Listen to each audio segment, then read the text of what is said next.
Well, I am so thrilled that you're all here tonight because this is a topic that I think we all really could stand to have, and especially um, with just COVID, and I think the distance that we all feel and distances that are created. Um, Talking about how to break up with your friends, which is actually really just about friendship in general, is just a thing that has been on, I think, a lot of our minds. We saw a lot of people just have lots of good reactions in the TueNight world. And by the way, if any of you are new to TueNight, I'll just tell you a little bit about who we are. We are a platform for GenX women. We are a storytelling platform, a community, and a newsletter. And we launch a new issue every Tuesday night. And some of you may have in your inbox our newsletter. And we hope you will all sign up for our newsletter. We have a big announcement about it at the very end of the show tonight. So stay tuned for that. Yeah, and so we do these two-nighter teas, we like to call them, where we have I have my tea with me. Sometimes we have other things other than tea, but tonight it is, in fact, it's calming tea. I need some of that today. So yeah, so a little bit of housekeeping. If you have any trouble with anything, just put it in the chat. Jackie, our wonderful producer tonight, will be sure to follow up with you. This recording will be live on Crowdcast and in TueNighters.com after the event. If you want to watch it again, want to go back and hear all the wonderful bon mots that we share. And I think that is everything. Did I miss anything? I think that's it. So I just like to get our start of the show up here and start having our conversation. Her name is Erin Falconer. She is an author, digital entrepreneur, and associate psychotherapist. You might know her first book also. In 2018, she released the critically acclaimed self-improvement female empowerment book, How to Get Shit Done, Why Women Need to Stop Doing Everything So They Can Achieve Anything. I feel that very much.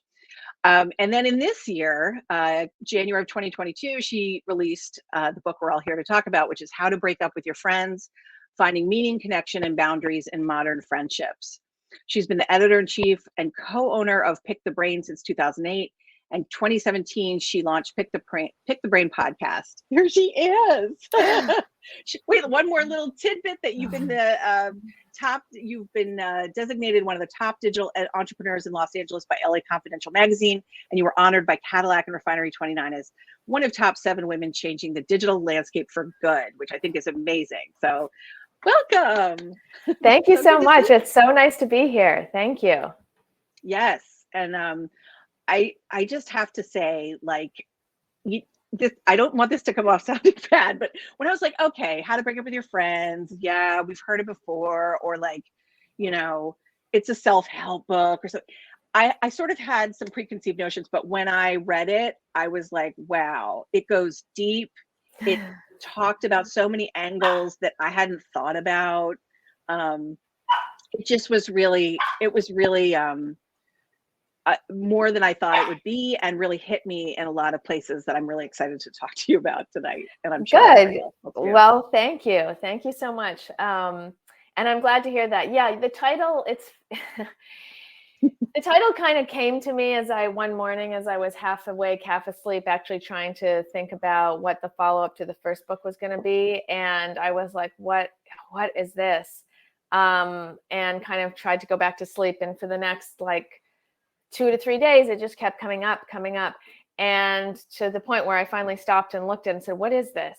And so certainly, as you know, because you've read the book, this is not a book about going through your contact lists with a machete. There's only one chapter on how to break up with your friends, and 9 on why, the value of these relationships that are often very much overlooked. And how to do them a lot better than we're doing right now. Even if we outwardly think we're, great friends, like I did, when you kind of stop and reflect, there's a lot more we could be doing. So, yes, people are often like, when they read the book, is like, that's not really what this is about. I'm like, The Well, truth is, I just feel go like ahead, if I go had ahead. named it something, like, whatever about friendship, nobody's walking into the bookstore looking for a book like this, right? And that's the problem. Right. And so it's kind of like I felt like I needed to get people's attention so that they go, and crack it open. Totally. Yeah. It's a great title, but yes, I was, you sort of cut to the core of things and talk about how really um, to be a better friend, it has to start within yourself. Like Right. it has to, or to sort of think about your friendships. You need to think about the friendship with yourself. Can you say more about that? Yeah, well, so after this kind of idea kept coming up, and then I stopped and said, okay, hold on, wait a second, what's this about? And I just started to look, of course, at my own friendships, and one in particular kind of started it. And that was, outwardly, if you ask me about this person, I'd say, oh my gosh, we're great friends. We've been friends forever. And then when I looked at it, I was like, I actually, when I think about this person, I have many built up, kind of resentments or irritations that I've kind of let slide over time. And now there's kind of this deep chasm between us that, how did I not notice this? And then when I started to look at, another friend and then another friend, I found that there was so much information there that I had just never looked at. So whether it was feeling irritation or indifference, or like I missed them even though we were in a friendship, and I was like, oh my God, what is all this stuff here? And it dawned on me, we are a culture that is absolutely obsessed with knowledge about everything. We know every calorie we're eating, every gram of protein. We wear watches that track every step. We've got, like, Marie Kondo has us holding up chairs and sweaters and asking if they bring joy. And these are all very valuable things. But yet the people, this category of people in our lives, people, like, the most important thing, we just don't really, we don't audit, right? In any constructive way. And so, that was kind of the first epiphany I had. And then it was amazing that right after that, I went right back to the self. And my first book is very focused on that. And I think what has happened is that, in this time of great chaos, and it just keeps seeming to get more and more and more chaotic, we're getting more and more kind of separated from who we really are, unless we're actively trying to practice reducing the chaos in our minds on a daily basis, right? And so it makes a lot of sense to me that, like, when I started to look at the people in my life, it didn't necessarily align with who I am and where I am and, where I want to go, right? And so without doing that first step of really kind of taking stock and inventory of yourself, who you are, like the main kind of broad strokes of all, who you are, where you are, how you got here, and where you want to go, the people in your life, you're out there choosing blindly, right? And it's kind of like, that's why we end up having, like, a lot of legacy friends, or people that have been friends, we've been friends forever, and, like, length of time, as I like to say, is not or circumstance, right? Or like circumstance. Those are not enough motivation to stay in those relationships, right? You need to you need to answer the questions about yourself, which, by the way, doesn't happen overnight. So you need to get into that kind of process, and then really lay it out. The people that are in, who you're, at least on paper, like, good friends with, the inner circle, the kind of middle circle, the acquaintances, and see if those things still align with, those relationships align with you. Yeah. And I like that it's not always about, like, sort of, as you said, taking a machete to this. It's like there's space for those, like, middle level friends. There's space for totally. Right.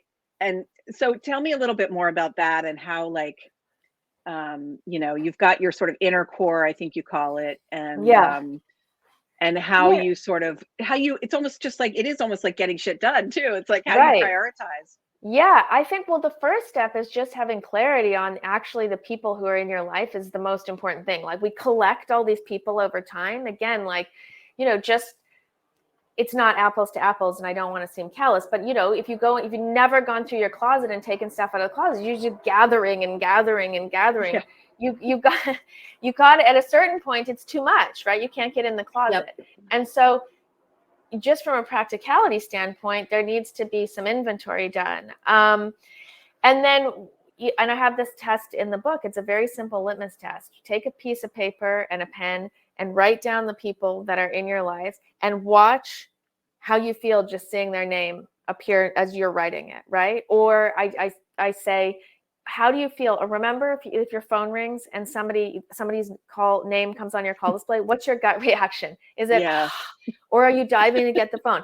Good information to have. This happens all day long, but we just ignore it, right? Yep. And so, you take this kind of like emotional or energetic litmus test, writing everybody down, see how you feel, start from there, right? And then once you've kind of got everybody down, I think it's important, again, to kind of hold up who you are, look at these relationships and say which ones fit, like a puzzle piece. And then say, just kind of categorizing, okay, these are the people, these are the relationships that really seem to like fit in my world, that seem to like support who I am and you know, how I want to be seen, and I, them. Of course, this is relational. So you have to also say, now, how am I showing up for these people or these relationships? Very important. And then when you can categorize them and say, look, these are the 5 to 6 people that I really want to spend, I have precious time. I really want to spend the time it takes to cultivate or nurture these relationships. There are another, 15 people who they're certainly, I'm not going to put the time in where I'm seeing them every week or every other week, but I do really like them. I'm fond of them. They're fond of me. They might be situational in the sense of like, it could be like a soccer mom friend or something. You like her, but you're not calling her to tell her your partner's having an affair. You know what I mean? You have like that category. And just doing that, breaking the people down, and I talk a lot about how to do that in the book, of course. It's amazing because all of a sudden now there's like an energy shift, right? So without having to do too much, it's now a choice. And having that choice, is the power position, making choices, being out there and active and saying, I'm choosing this, and this relationship, as opposed to, well, they're in my friend pool, therefore we're friends. And that's the passive position. That is the friendships that are just happening to you, the relationships that are just kind of happening to you, as opposed to you being active and intentional in them and making choices around them. And so that's a much different position to be in, just right there, without doing anything else, right? And of course, there's more to do than that, but just that as a starting point is great. It's amazing how much the energy will start to naturally shift around those relationships. Yep. Erin, I got so excited to talk to you that I forgot you were going to read a passage from your book. But maybe that's okay. I think we set it up pretty well. So, but I definitely want to hear a little bit. Have you read a little bit from your book? Yeah, let's go for it. Should I do that now? Okay. Yeah, sure. And then we'll talk some more. Yeah. Perfect. So this is, I have my dog, by the way, scratching on my pants. So if you hear any kind of weird noises, this is not a Jeffrey Toobin situation. It's my dog scratching on my pants. Okay. This is from the end of chapter 1. And chapter 1 is called, Actually, You Are Here to Make Friends. And the first kind of section of this book, the first couple of chapters, 2 to 3 chapters, are really focused on the self, different facets of the self. And so this is the very end of chapter 1. And the subheading says, Friendship helps co-create who we are. For me, of all of the physical health and mental health benefits of friendship are incredible. But I think the true power lies in how good friends help us discover who we really are. Experts as far back as 18th century astronomer Maria Mitchell explored the idea that we could, quote, co-create each other and recreate ourselves in our friendship, end quote. The continued work and development of the quintessential friendships in our lives help us build toward our full potential.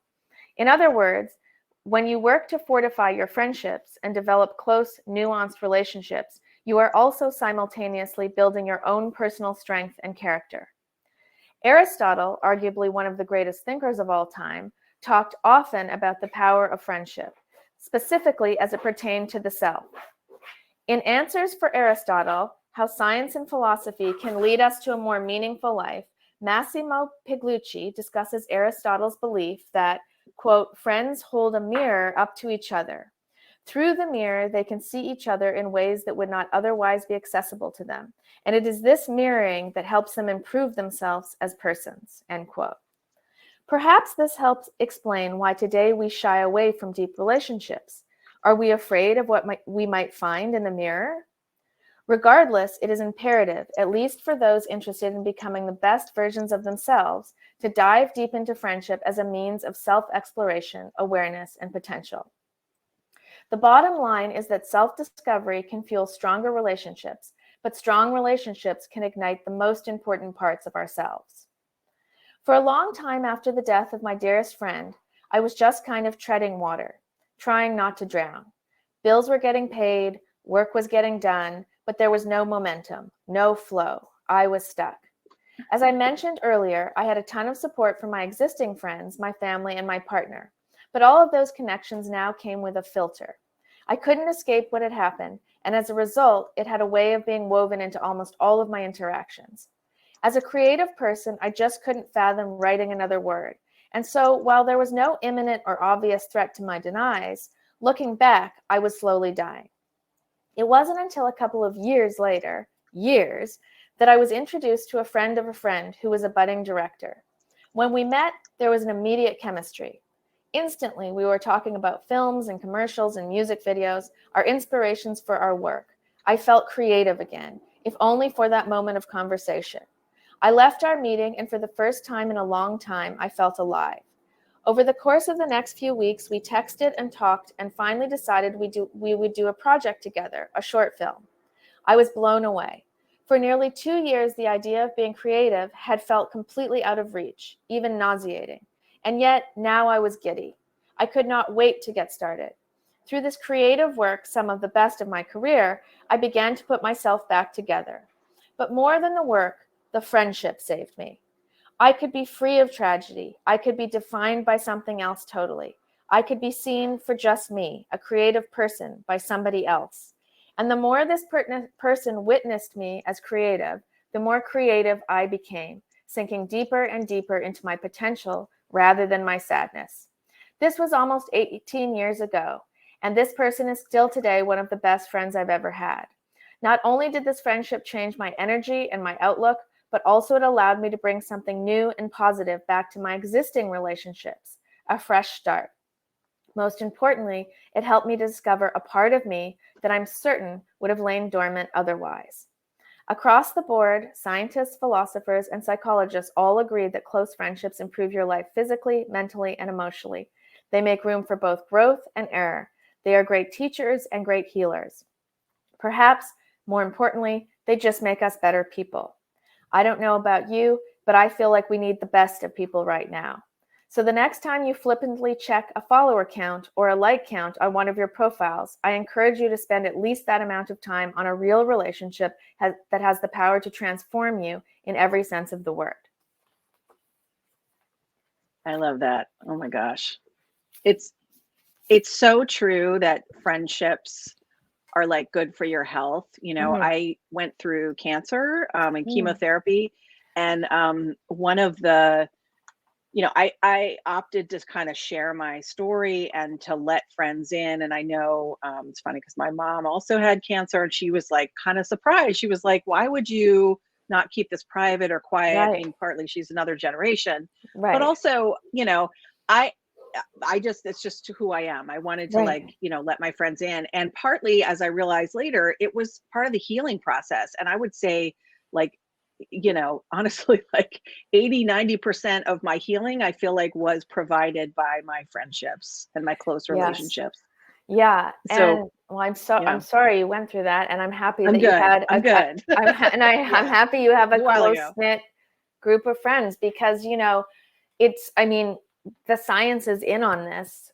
First of all, having a tight knit group of friends, reduces your chance of, cardiac arrest by 50%. It ups your immunity to the common cold by like 200 times. When we study blue zones, which I write about in the book, which are, Yep. the little pockets around the world where these little communities are living, 20% longer than the average person. And when they're studied, top 3 on everybody's list is that they have close personal relationships and connections. And should you get sick, you're, I forget the exact stat, it's in the book, but something like 5 times more likely to recover and recover quickly. So these things are really valuable, and that's why they're not just nice to have. And I feel like friendships are the only type of relationships that we view that way. They're kind of like, Yeah. nice to have, and they should give. But if there's conflict, it must be a bad relationship. And of course, as a therapist or as just a human, we know that all relationships take work. If somebody says, what's the key to success with your romantic partner or with your family, your children, oh, it takes a lot of work. But friendships, we're just not in the habit of understanding that these have the power to be, really like, they can save lives, first of all, Yeah. Right. literally, but so much more than that. And I think that's because when we look kind of at the therapeutic landscape, we have individual therapy, couples therapy, family therapy. There's no real such thing as friendship therapy. And We while should have friendship yeah, therapy. well, yeah, and even if it feels like an outlandish concept that, you and your friend would go see a therapist, well, I would love to see that, by the way. But I'm not sure we're there yet, but I am. Yeah, If as a therapist, anybody wants to, I a friend am. couple wants to come see me. Yeah. But what that means to me in the larger sense is, like, out there in the zeitgeist, there is no language for navigating conflict in these relationships. There is no blueprint about how to get into new ones and how to get out of existing ones that no longer serve you. And all of this stuff feels foreign and weird, and we don't really want to deal with it. Yeah. And so what happens is we're kind of in these relationships, the lion's share of them, that they're kind of dead energy, right? Because Yeah. we number one haven't decided and chosen that we really want to be in a lot of these relationships. And even if we're in them, it's like we're kind of numb to a lot of what's happening because we don't want to deal, or we don't know how to deal in Hmm. the way we do, like with romantic partners, where like boundaries are a lot clearer and expectations are a lot clearer. And I think that's Yeah. just because everybody talks about it and we've been practicing it for a lot longer than we Yeah. have. Yeah. And you talk about there's sort of like the friends, I forget how you phrased it, but like the friends that maybe when we see their name on the thing give us the little ick Yeah, or the call something. this Like, like, yeah. but and then there's sort of like that reaction, or friends that they're maybe not the closest, but then there's also like, and I hesitate to use this word because I think you say it's not the greatest word, but toxic friends, like Yeah. friends that are sort of Well, actively. And yeah. tell me why that word is tricky, and also tell me like maybe some strategies if there's Yeah. somebody in your life who So, is toxic or. yeah. So I see all the time in my office, and also just in my personal life, honestly. I'll hear all the time, like, "Oh my God, she's so toxic. He's so toxic." It's like Yeah. a real thing. Like, the people say this, I'm sure you've experienced, we say it a lot. And what Yep. I always say, especially when it's in my office, is like, hold on a second. Relationships are relational. Okay.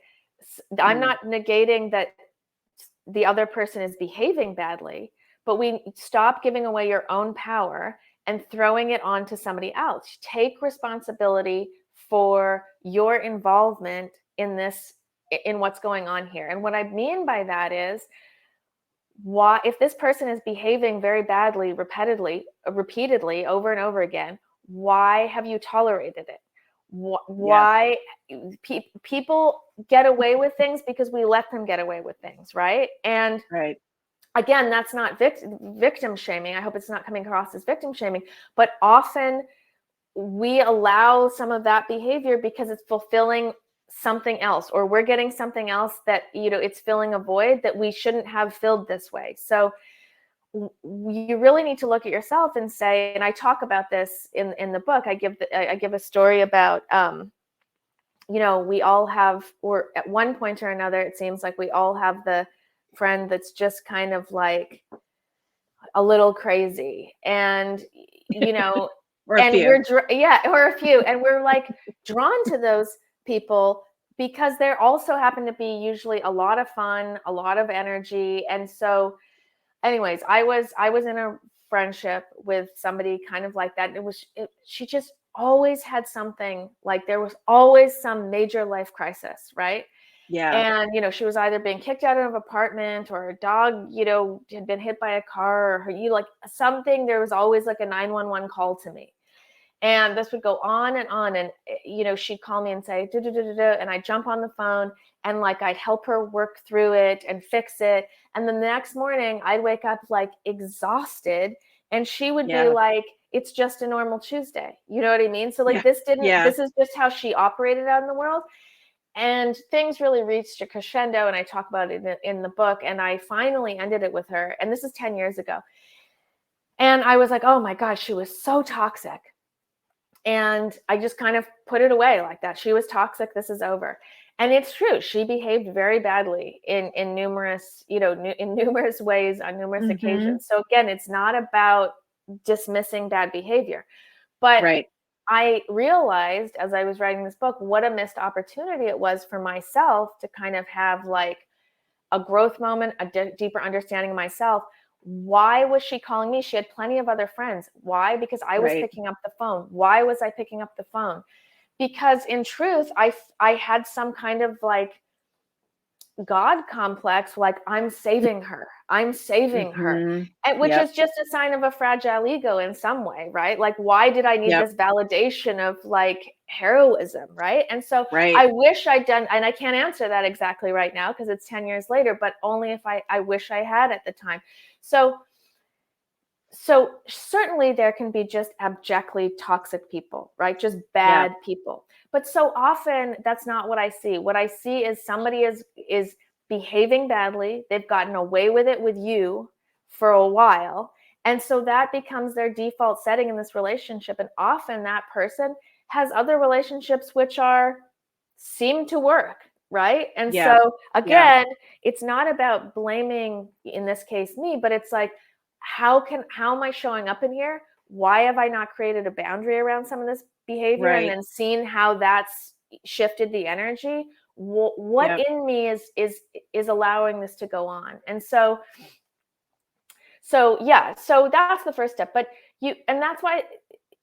that's the first step. But why it's important to kind of do that litmus test at the beginning of really how energetically you feel like you're sitting with certain relationships. And it's I think it'll be kind of shocking to see that, well, many of the relationships are not overtly toxic. They're taking a lot of energy from you. And so for me, that's a toxic relationship, is a relationship that takes much more energy than it gives. So you want to really look at, like, when I leave this person, do I feel drained?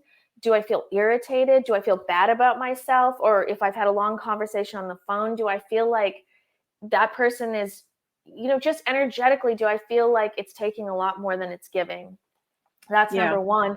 Number two, even if you don't feel necessarily quote unquote bad in something, is a relationship really heavily based in negativity? Like when you're with this person, do you always end up kind of devolving into gossip, devolving into, I don't know, just seeing the world in a very dark way? Like, are these relationships much more positive leaning, and are there moments of levity in these relationships, and do you feel energized by them? So again, it's not like these big, like dramatic, like these toxic, but there are relationships that really, because I think if something's taking from you energy, that's toxic, right? Right. Net, if something's taking more energy than it's giving, that's a toxic relationship. But it's a toxic relationship. It's not about the other person being toxic. Yep. So then on the flip side, what are some of the qualities? I mean, maybe this sounds obvious, but some of the things you said in the book were not obvious. What are some of the qualities that are like a good friend? Somebody that is like, Well, your ride or die, keep them yeah. close. Well, so somebody that has clearly committed to the relationship, first of all, that somebody that shows up, that makes the effort, that's not canceling all the time, that takes your call or at least calls you back, that somebody that is showing you signs of commitment, right? That's number one. Number two, you want to have somebody that kind of leads with positivity. And of course, life can get real dark and real bleak. And so I'm not talking about a life phase. You can go through phase, of course, go through phases of illness, of grief, of you've lost your job, of uncertainty. And that's all par for being active in a real relationship with somebody. But I'm talking just generally, does the person show up there with energy for you? Yeah. And is that person kind of at least trying to lean into positivity? You want trust. You want to feel really trusted. You want to know that, like, if you're sharing something with somebody, it kind of stays there. And and that's really important, because the next thing that's, I think, is really important to a great relationship is being able to show vulnerability. And it's impossible to really show vulnerability if you don't feel that there's the very strong element of trust. And so those things are very important. I'm trying to think what else is what I've forgotten. Boundaries. There was something about like being able to set boundaries with each other, which I think is I struggle with a little. Right. Yeah. And well, it's tricky. It's just very tricky in friendship because, again, we don't talk about it and we don't really enforce it in the same way that I think, I think we've kind of learned a little bit to enforce boundaries with family and family members. It's certainly a conversation, right? But like now it needs to kind of move over to the friendship category so that we don't feel so weird and so awkward about kind of self-advocating and saying what we will or will not tolerate. Because that's another thing. A lot of times, like, we feel like people are acting in a certain way or crossing lines, but have we clearly communicated the lines, right? Right. And so the only way you're going to know is if you communicate those lines either verbally or non-verbally and see what the reaction is. But a lot of times the reaction won't be bad. It'll be like, oh, got it. Right. You know what I mean? Thank you for telling me. Got it. Thank you. Yeah, exactly. And I think like just having the trust that like a really strong friendship can handle those things. They can handle boundaries being drawn. And not only can they handle it, they're better for it. So boundaries. And then also, I think for a solid friendship, this idea of rupture and repair, and that is a kind of classic, psychotherapy term where, for anybody that doesn't know, if you're with a therapist and they do something, the therapist does something that you feel betrayed or irritated or mad at, and you call them on it and say, it might not be right away. It could be a session later. It could be 2 sessions later, but you call them on it and say, hey, when you did that, that really pissed me off or that really upset me. And then you kind of have this rupture where it's like the therapist has let you down or whatever, but the ability to like talk through it, see, oh, where did I do that? Why did this, how did we get here? And then work through it. The therapeutic relationship is far stronger.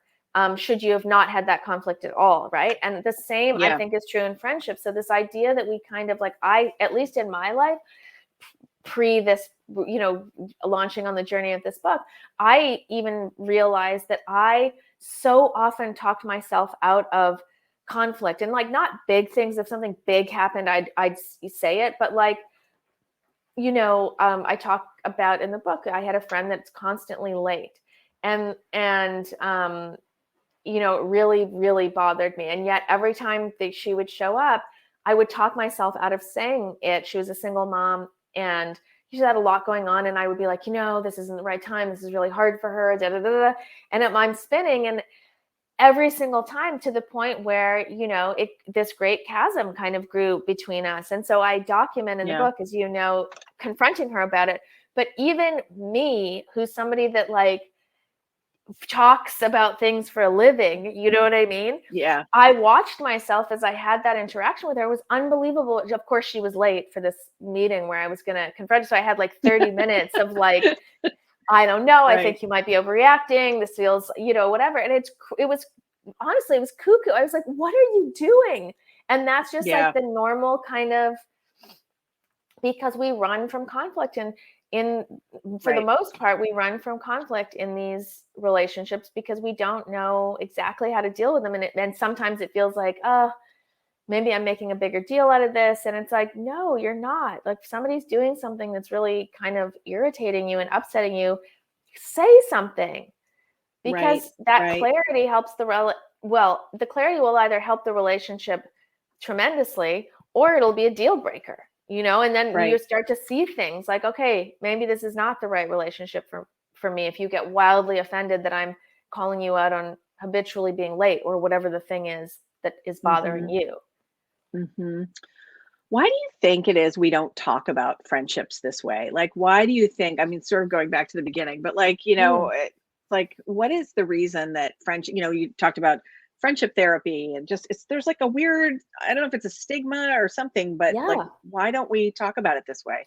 That's why your book is so needed, but yeah. Yeah. Well, that's honestly, because I think just that there is nothing out there kind of guiding us on what feels generally appropriate and generally right and generally acceptable. And we're never going to know what the answers to those things are until we start talking about it and testing the boundaries. And it's funny because when I was writing a lot of the like homework exercises and stuff, I stopped myself like a couple of times, and I was like, God, is this stupid? Like, does this feel so basic what I'm saying here? And I was like, it's not. But it's not, because we never do this. It would be maybe basic in a romantic relationship, but like, I think it's at the end of chapter 8. So I wrote this entire book. I interviewed all the women in the book, and I realized just before I was done that I had not interviewed my absolute best friend. And I was like, oh my God, this is so weird. Like, and I have interviews about good friendship stories, interviews about bad friendship experiences and whatever. And I was like, oh my God, how did I not think of Sophie? This is crazy. So what I did was like, this is why I think this book is so, or the idea to start talking about things is so important, because even in a good friendship, right, where we think we're doing things right, there's, I think, major room for improvement. And so when I was thinking about, okay, what do I want to do with Sophie? I don't want to just have an interview with her because things are doing pretty well. I came up with this idea of doing like an interview, like a Q&A between two friends. And so I wrote down, I think there's like 10 or 12 questions, and I had Sophie come over, and she was like 8 months pregnant. She plopped down in front of me, and she's like, so what are we doing? And I was like, okay, well, we're doing this. We're going to ask each other these questions. And even if as I was saying the intro, I was like in a full body sweat. I was like, oh my God, this is so weird and awkward. And she's literally the person that I'm like the most comfortable with. And she's like, okay. Right. And so I handed the printout, and we started asking each other these questions. And after the awkwardness kind of subsided, it was amazing how we one of the questions is, when was the last time I irritated you and you didn't say anything? Why didn't you say anything? And she brought something up, and like, I was like, what? And then we had like these big conversations about this, and it was unbelievable, and nothing, like, it wasn't dramatic at all, but it was amazing when we got to the end of doing it. I was like, I'm so glad we did this. Like, I know so much more. I already know a lot about you, but I know so much more, and I know things that you want me to know, and like that I never would have thought to ask, So it's just about starting talking about this, even if you're not like trying to break up with somebody. Like, even if it's just like. So I think why it's like there's kind of a stigma, or we don't do it, is just because we've never done it. And right. again, we kind of have this idea that friends, even though if I asked you about somebody specific, like a specific friend, you'd be like, oh my God, she's amazing, da da da da. But friends generally as a category, as we kind of talked about at the beginning, is just like, we think about these things as nice to have, as opposed to like, no, they're actually crucial for your physical and mental health. They are, and all of the different reasons that I kind of outline in the book. So we do need to work, and any relationship worth its salt is going to have friction at some point. So we need to learn how to talk about it and navigate it. If you've been friends with somebody for 20 years and never had a hiccup, we have a different definition of friendship, because, two humans interacting, one person interacting is crazy. You put two of them together, at some point, if it's real, there's going to be friction. And so we got to stop kind of just like looking the other way when those frictions happen, and then either comes a huge overreaction explosion, a year later, or a numbness to this person that gets bigger and bigger and bigger. So I want to get to some of the questions that people have been leaving in the Q&A section. Robin asks, were you able to stop comparing, or did you at all, comparing your close friend who passed with the new friends you made after their death? That, I have to say, that's been very difficult. And the only way that I kind of not solved that, but kind of mediated that was, and this might sound kind of bizarre, but thinking about Jocelyn as though she is still an active friend in my world. Like, I still think of her. So she is still in the mix, even though she's not. But I feel like energetically she is, and thinking that way allows me to not compare to other people, because I feel in my warped way of thinking that she's in the mix. When I thought that she was gone, I mean, she is gone, but when I thought of her as I already thought of her as the greatest person in the world before she died. After, as we do, it's like major pedestal putting. And when I kept her up there, it was very, very difficult for me to have any kind of deep friendships, because the comparison factor was so huge. But when I took her down off that, kind of brought her back in a kind of real sense on my like bench of friends, it alleviated a lot of the comparison. And I think the other thing is that just over time, like when I was meeting new friends or friends that didn't know Jocelyn. So I had a couple of friends that also were quite good friends with Jocelyn. And those are the friends that I really leaned into, like the three of us, because just having that shared experience, which was, it was an absolutely, without going into detail, it was a very horrific way to go. And so we understood each other. And anybody that wasn't good friends with her and didn't have a front row seat to what had happened, I felt really disconnected from, because I could tell my story and people would go, oh my God, Erin, that's so terrible. And then 2 minutes later goes, what should we order for lunch? And I'd be like, right. Did you not hear what I just said? And so it was very difficult for me. And of course they couldn't understand, that's not their fault that you, so that navigating friendships, like right out of the gate, was very, very difficult. That part of it became less difficult over time as I myself got separated, from the tragedy, not from Jocelyn, but from just kind of the circumstance of everything that had gone on. Yep. It's a great answer. Robin has some notes in the chat. Okay. So another question from Regina. She says, over decades, I built a strong community that suffered damage because I can't get vaxxed for health reasons. Friends don't want to be around me, and I struggle to find new ones because so many are afraid to meet new people.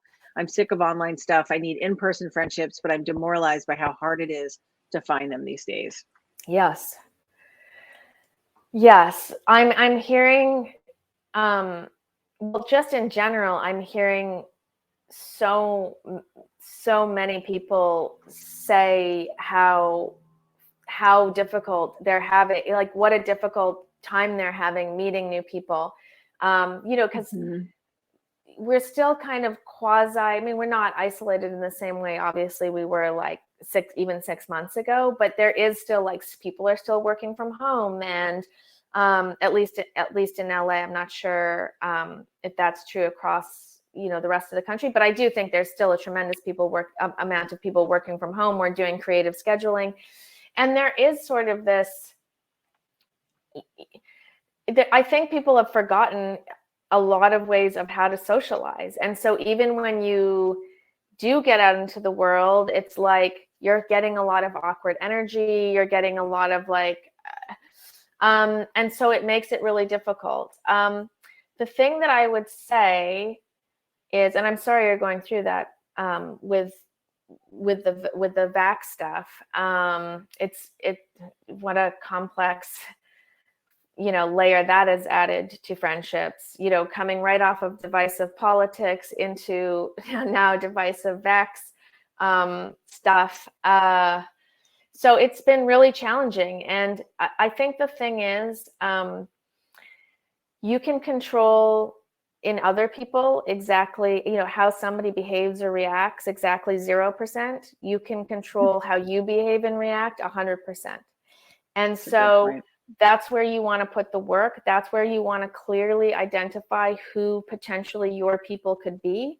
And then you have to put yourself out there in a meaningful way. In other words, you cannot expect people to come to you, because that's, again, trying to navigate somebody else's behavior. So like finding kind of creative ways, like if you like to jog, instead of going for a jog by yourself, find a running club.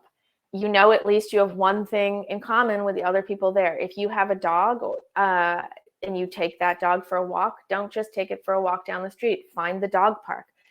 You've got at least one thing in common with the people there, right? They've all got dogs. If they don't, that's weird.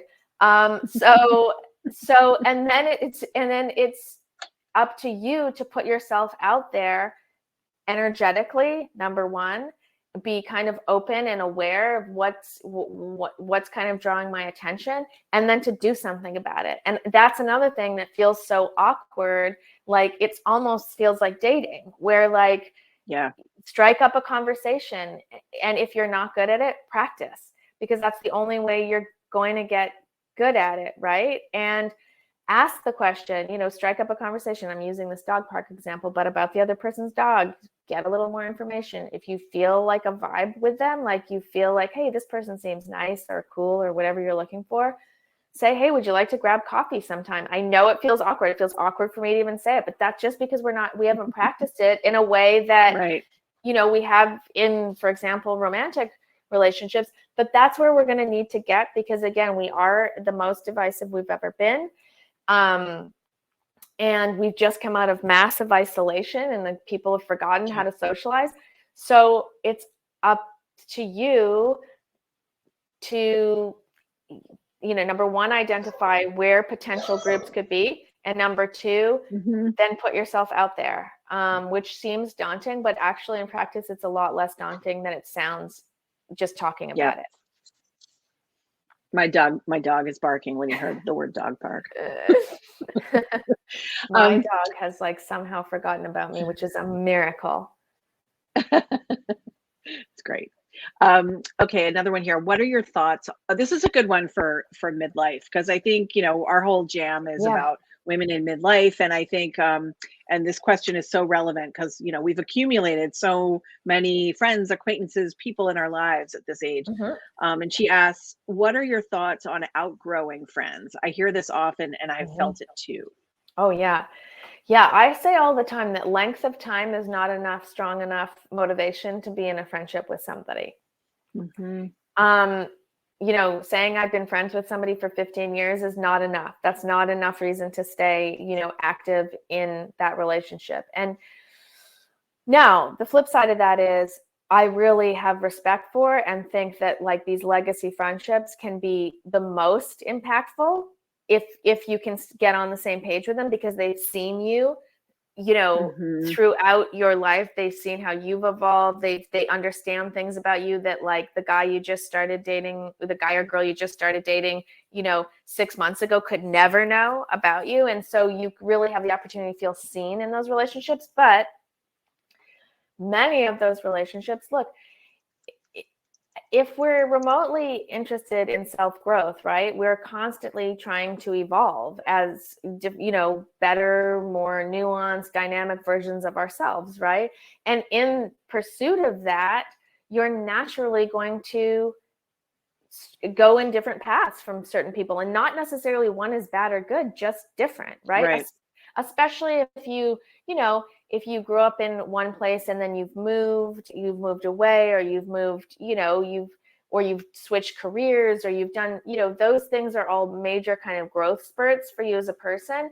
And you're not necessarily going to find yourself on the same page, with somebody you've been friends with for a long time, who's, let's say, still living in the same place or doing the same things. And again, that's not bad. It's just different, right? Yeah. And listen, I think there can be a natural kind of cadence out of those relationships, in the sense that if you just kind of both start drifting, you're communicating less and less and less. I think that's fine. That's just the natural flow of both of your evolutions. Where it becomes problematic, however, is if you are not on the same page and one person is continually trying to engage you, and you are no longer into talking to that person or hanging out with them again, not because of hard feelings, because it's just like, I feel like I have nothing to say. And that's when I think that something that might deserve a conversation or a note. And because the thing is, a lot of these like legacy friendships start out really good. They start out strong. They're either a lot of fun, or you're going through like really important times together, and they're really formative years. And what ends up happening, though, is if we don't kind of call it on these when they, the chasm is too great between you, instead of those good memories being the defining kind of emotional, like emotions around that relationship, what ends up starting to define it is irritation, feeling guilty. The other person feels terrible, like, I keep reaching out, I keep getting rejected by this person. And so while it might feel like, oh God, I don't really want to have a conversation with this person, it feels like too much, and I don't want to hurt their feelings. Actually, you're probably hurting their feelings by telling them, rejecting them every time you don't take their phone call or you ditch out on plans. And so and that stuff takes your energy, whether you know it or not. So it might feel hard or strange to say, listen, I absolutely I've loved our relationship. I respect our relationship. We have had the greatest times together. And it is out of that love or respect that I need to communicate to you that from a bandwidth perspective, I just don't have the time or the energy that I think that you are looking for. And I don't want to disappoint you. I don't want you to think this is personal. I just want to be clear with where I'm at, so there's no confusion from your part on A, how I felt about this relationship, or B, where I am at, though, from a capacity standpoint. And I don't have it, and I needed you to hear it. Yeah. That's great advice. One other question I have is, what about if someone breaks up with you? Like, what if the person, how do you deal with that? Or you've been ghosted, a friend just kind of says no more. Yeah. What are some tips to deal with that?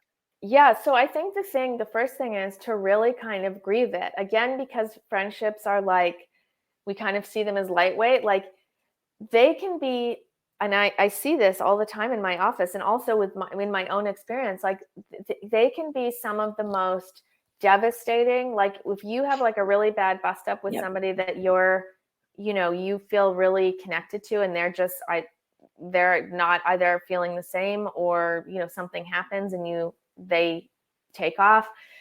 It can be real pain, and it can be real kind of life altering, in the sense that, especially if you've been spending any like meaningful time with them and all of a sudden they're gone, there's a real grief there, right? And I think we don't identify grief with the loss of this type of friendship of this type of relationship. And I think we need to start identifying that. And just as we would kind of grieve the loss of a romantic partnership or a family member that's, kind of been cut out of our life, take the time to really feel it and understand that what you're experiencing is grief here.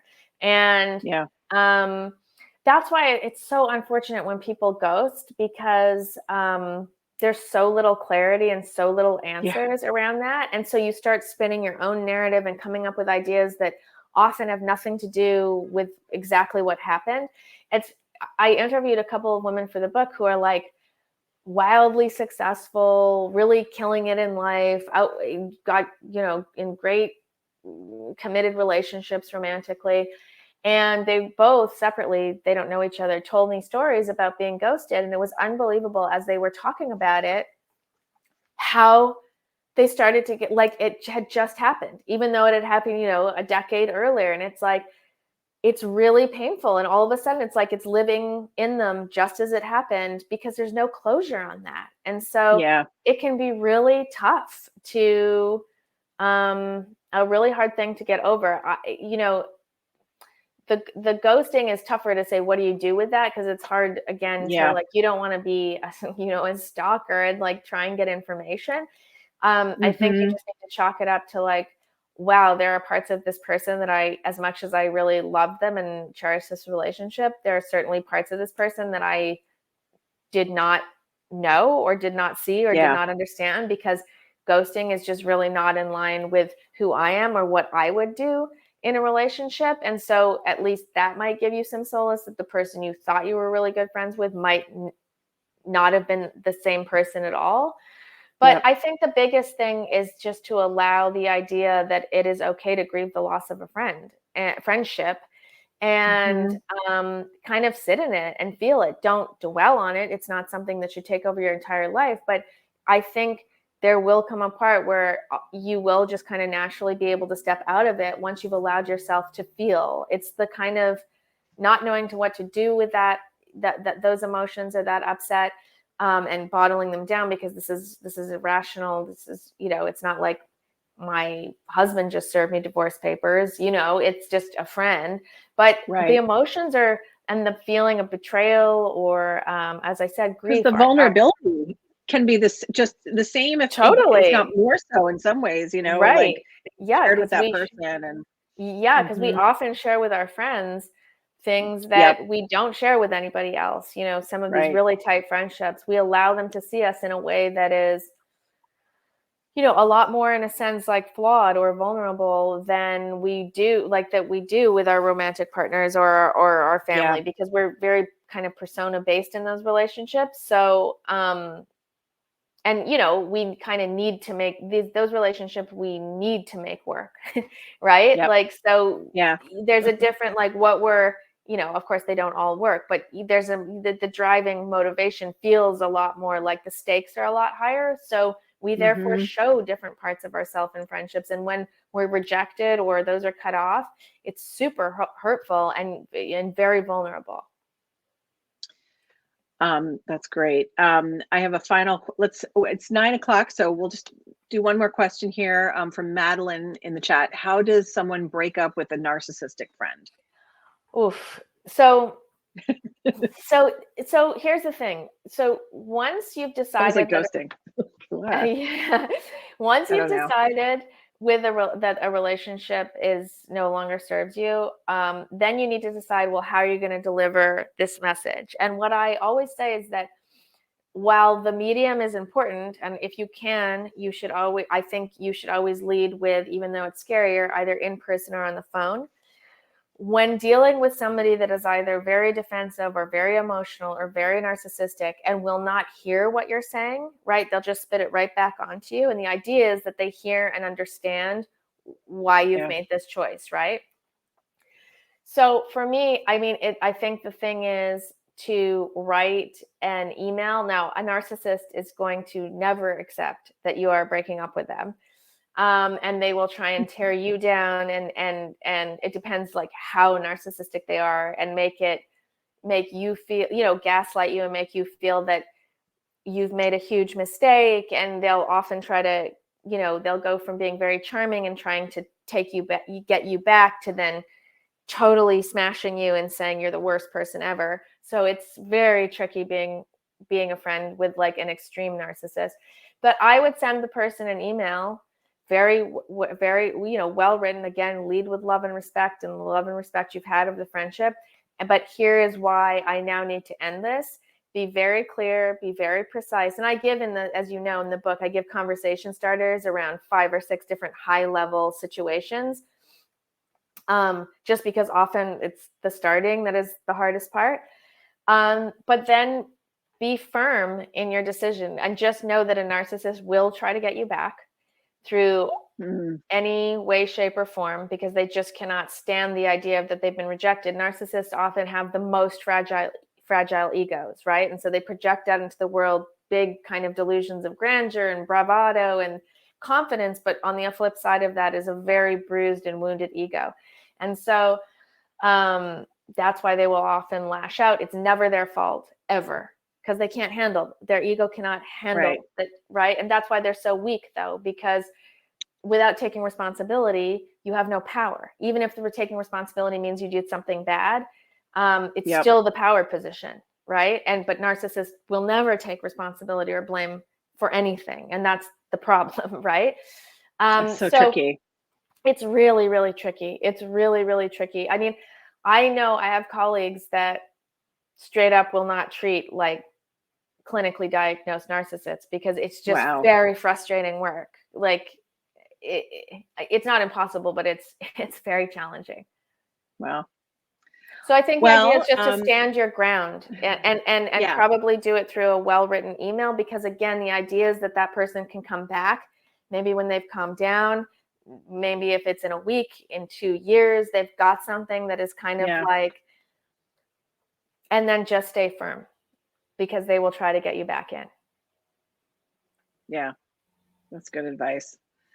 Well, Erin, we are out of time, but I could talk to you forever. This was so great. Thank you so much. Again, your book is so wonderful, and the like worksheets in it are really good. I'm working my way through them, so that aspect of it takes some time. So you want to take your time with it. Definitely get the book. But thank you so much.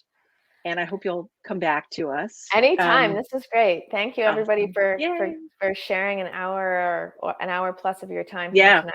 It's great. And I think Jackie put the link in the chat, and your Instagram handle. And I teased a little bit in the beginning that we are gonna. I have a little bit of news. I just want to let everybody know that if you sign up for the to-do list, that's our newsletter on Substack. We are going to have a whole reformatted look next week, and we're introducing some new features, including a community, ask me anythings, more events like this. We're actually going to be moving our TueNighters group to a place called TueNight Social. So you're the first to hear it. And I hope everybody signs up for the to-do list to be first to be able to access all this cool new stuff. So we're really excited about it. And this was great. And thank you all so much for coming. More to come. Thank you, everybody. All right. Have a good night.